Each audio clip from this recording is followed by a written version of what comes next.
كنتم خير أمة أخرجت للناس تأمرون بالمعروف وتنهون عن المنكر وتؤمنون بالله ولو آمن أهل الكتاب لكان خيرا لهم منهم المؤمنون وأكثرهم الفاسقون۔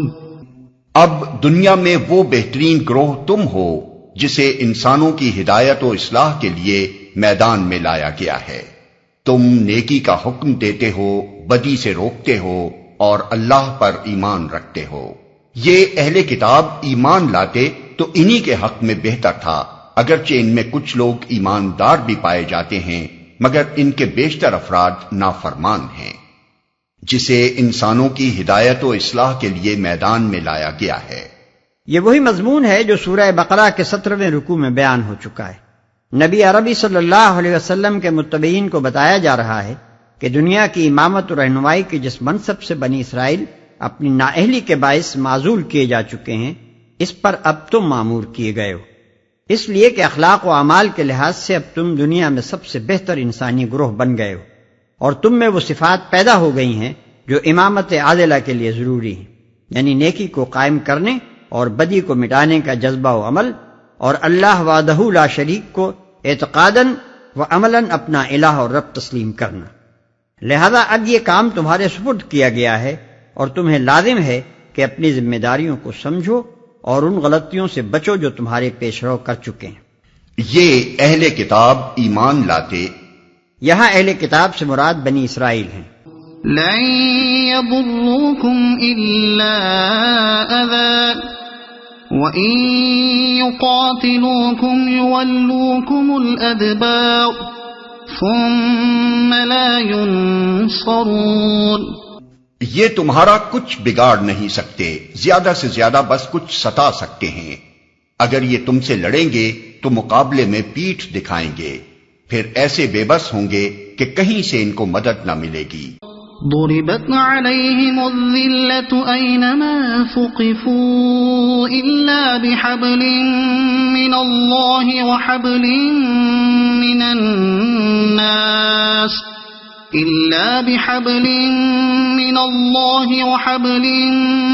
الناس وباءوا بغضب من الله وضربت عليهم المسكنة ذلك بأنهم كانوا يكفرون بآيات الله ويقتلون الأنبياء بغير حق ذلك بما عصوا وكانوا يعتدون۔ یہ جہاں بھی پائے گئے ان پر ذلت کی مار ہی پڑی، کہیں اللہ کے ذمے یا انسانوں کے ذمے میں پناہ مل گئی تو یہ اور بات ہے۔ یہ اللہ کے غضب میں گھر چکے ہیں، ان پر محتاجی و مغلوبی مسلط کر دی گئی ہے، اور یہ سب کچھ صرف اس وجہ سے ہوا ہے کہ یہ اللہ کی آیات سے کفر کرتے رہے اور انہوں نے پیغمبروں کو ناحق قتل کیا۔ یہ ان کی نافرمانیوں اور زیادتیوں کا انجام ہے۔ کہیں اللہ کے ذمے یا انسانوں کے ذمے میں پناہ مل گئی تو یہ اور بات ہے۔ یعنی دنیا میں اگر کہیں ان کو تھوڑا بہت امن چین نصیب بھی ہوا ہے تو وہ ان کے اپنے بلبوتے پر قائم کیا ہوا امن و چین نہیں ہے، بلکہ دوسروں کی حمایت اور مہربانی کا نتیجہ ہے۔ کہیں کسی مسلم حکومت نے ان کو خدا کے نام پر امان دے دی، اور کہیں کسی غیر مسلم حکومت نے اپنے طور پر انہیں اپنی حمایت میں لے لیا۔ اسی طرح بسا اوقات انہیں دنیا میں کہیں زور پکڑنے کا موقع بھی مل گیا ہے، لیکن وہ بھی اپنے زور بازو سے نہیں بلکہ محض بپائے مردی ہمسائے۔ لیسوا سواء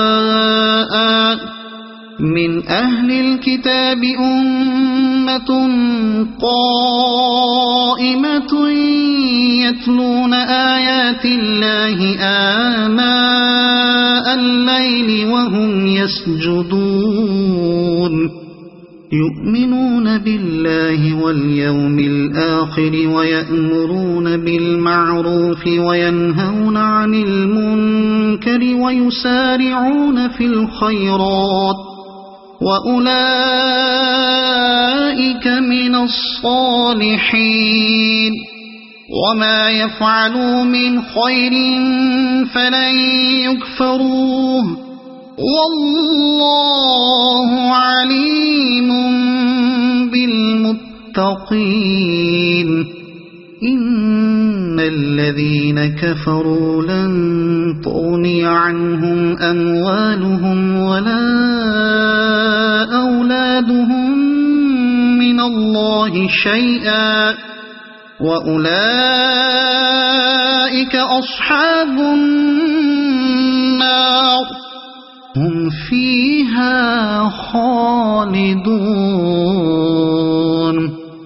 مگر سارے اہل کتاب یکساں نہیں ہیں، ان میں کچھ لوگ ایسے بھی ہیں جو راہ راست پر قائم ہیں، راتوں کو اللہ کی آیات پڑھتے ہیں اور اس کے آگے سجدہ ریز ہوتے ہیں، اللہ اور روز آخرت پر ایمان رکھتے ہیں، نیکی کا حکم دیتے ہیں، برائیوں سے روکتے ہیں اور بھلائی کے کاموں میں سرگرم رہتے ہیں، یہ صالح لوگ ہیں، اور جو نیکی بھی یہ کریں گے اس کی ناقدری نہ کی جائے گی، اللہ پرہیزگار لوگوں کو خوب جانتا ہے۔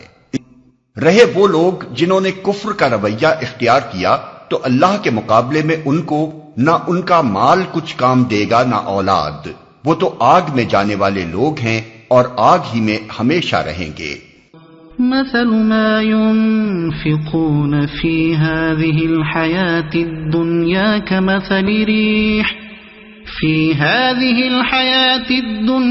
كمثل ريح فيها صر أصابت حرث قوم ظلموا أنفسهم فأهلكت وما ظلمهم الله ولكن أنفسهم يظلمون۔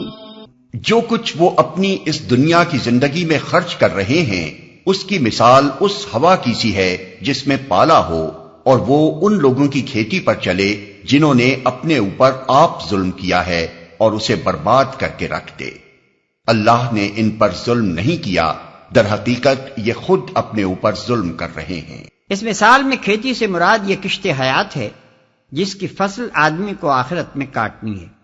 ہوا سے مراد وہ اوپری جذبہ خیر ہے جس کے بنا پر کفار رفاع عام کے کاموں اور خیرات وغیرہ میں دولت صرف کرتے ہیں، اور پالے سے مراد صحیح ایمان اور ضابطۂ خداوندی کی پیروی کا فقدان ہے جس کی وجہ سے ان کی پوری زندگی غلط ہو کر رہ گئی ہے۔ اللہ تعالیٰ اس تمثیل سے یہ بتانا چاہتا ہے کہ جس طرح ہوا کھیتیوں کی پرورش کے لیے مفید ہے، لیکن اگر اسی ہوا میں پالا ہو تو وہ کھیتی کو پرورش کرنے کے بجائے اسے تباہ کر ڈالتی ہے، اسی طرح خیرات بھی اگرچہ انسان کے مزرعہ آخرت کو پرورش کرنے والی چیز ہے، مگر جب اس کے اندر کفر کا زہر ملا ہوا ہو تو یہی خیرات مفید ہونے کے بجائے الٹی مہلک بن جاتی ہے۔ ظاہر ہے کہ انسان کا مالک اللہ ہے، اور اس مال کا مالک بھی اللہ ہی ہے جس میں انسان تصرف کر رہا ہے، اور یہ مملکت بھی اللہ ہی کی ہے جس کے اندر رہ کر انسان کام کر رہا ہے۔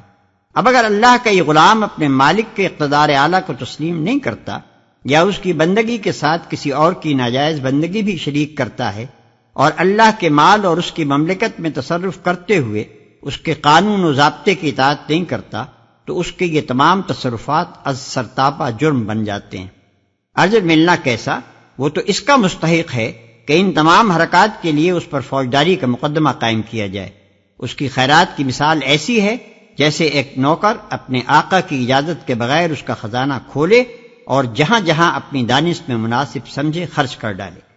یا ایھا الذین آمنوا لا تتخذوا بطانة من دونکم لا یألونکم خبالا ودوا ما عنتم قد بدت البغضاء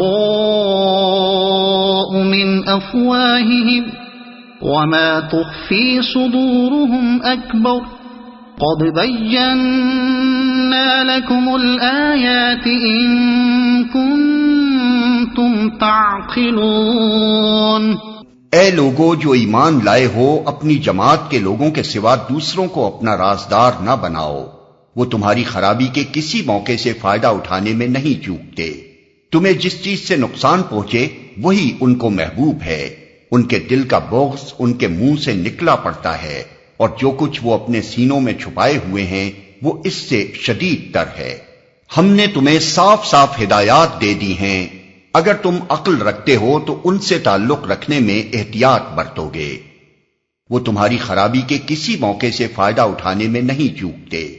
مدینے کے اطراف میں جو یہودی آباد تھے، ان کے ساتھ اوس اور خزرج کے لوگوں کی قدیم زمانے سے دوستی چلی آتی تھی۔ انفرادی طور پر بھی ان قبیلوں کے افراد ان کے افراد سے دوستانہ تعلقات رکھتے تھے، اور قبائلی حیثیت سے بھی یہ اور وہ ایک دوسرے کے ہمسایہ اور حلیف تھے۔ جب اوس اور خزرج کے قبیلے مسلمان ہو گئے تو اس کے بعد بھی وہ یہودیوں کے ساتھ وہی پرانے تعلقات نبھاتے رہے، اور ان کے افراد اپنے سابق یہودی دوستوں سے اسی محبت و خلوص کے ساتھ ملتے رہے۔ لیکن یہودیوں کو نبی عربی صلی اللہ علیہ وسلم اور آپ کے مشن سے جو عداوت ہو گئی تھی، اس کی بنا پر وہ کسی ایسے شخص سے مخلصانہ محبت رکھنے کے لیے تیار نہ تھے جو اس نئی تحریک میں شامل ہو گیا ہو۔ انہوں نے انصار کے ساتھ ظاہر میں تو وہی تعلقات رکھے جو پہلے سے چلے آتے تھے، مگر دل میں وہ اب ان کے سخت دشمن ہو چکے تھے، اور اس ظاہری دوستی سے ناجائز فائدہ اٹھا کر ہر وقت اس کوشش میں لگے رہتے تھے کہ کسی طرح مسلمانوں کی جماعت میں اندرونی فتنہ و فساد برپا کر دیں اور ان کے جماعتی راز معلوم کر کے ان کے دشمنوں تک پہنچائیں۔ اللہ تعالی یہاں ان کی اسی منافقانہ روش سے مسلمانوں کو محتاط رہنے کی ہدایت فرما رہا ہے۔ ہا انتم اولائی تحبونہم ولا يحبونکم وتؤمنون بالکتاب کلہ وَإِذَا لَقُوكُمْ قَالُوا آمَنَّا وَإِذَا خَلَوْا عَضُّوا عَلَيْكُمُ الْأَنَامِلَ مِنَ الْغَيْظِ قُلْ مُوتُوا بِغَيْظِكُمْ إِنَّ اللَّهَ عَلِيمٌ بِذَاتِ الصُّدُورِ۔ تم ان سے محبت رکھتے ہو مگر وہ تم سے محبت نہیں رکھتے، حالانکہ تم تمام کتب آسمانی کو مانتے ہو۔ جب وہ تم سے ملتے ہیں تو کہتے ہیں کہ ہم نے بھی تمہارے رسول اور تمہاری کتاب کو مان لیا ہے، مگر جب جدا ہوتے ہیں تو تمہارے خلاف ان کے غیظ و غضب کا یہ حال ہوتا ہے کہ اپنی انگلیاں چبانے لگتے ہیں۔ ان سے کہہ دو کہ اپنے غصے میں آپ جل مرو، اللہ دلوں کے چھپے ہوئے راز تک جانتا ہے۔ حالانکہ تم تمام کتب آسمانی کو مانتے ہو۔ یعنی عجیب ماجرا ہے کہ شکایت بجائے اس کے کہ تمہیں ان سے ہوتی، ان کو تم سے ہے۔ تم تو قرآن کے ساتھ تورات کو بھی مانتے ہو، اس لیے ان کو تم سے شکایت ہونے کی کوئی معقول وجہ نہیں ہو سکتی۔ البتہ شکایت اگر ہو سکتی تھی تو تمہیں ان سے ہو سکتی تھی، کیونکہ وہ قرآن کو نہیں مانتے۔ ان تمسسکم حسنۃ تسؤہم وَإِن تُصِبْكُمْ سَيِّئَةٌ يَفْرَحُوا بِهَا وَإِن تَصْبِرُوا وَتَتَّقُوا لَا يَضُرُّكُمْ كَيْدُهُمْ شَيْئًا إِنَّ اللَّهَ بِمَا يَعْمَلُونَ مُحِيطٌ۔ تمہارا بھلا ہوتا ہے تو ان کو برا معلوم ہوتا ہے، اور تم پر کوئی مصیبت آتی ہے تو یہ خوش ہوتے ہیں، مگر ان کی کوئی تدبیر تمہارے خلاف کارگر نہیں ہو سکتی، بشرطے کہ تم صبر سے کام لو اور اللہ سے ڈر کر کام کرتے رہو۔ جو کچھ یہ کر رہے ہیں اللہ اس پر حاوی ہے۔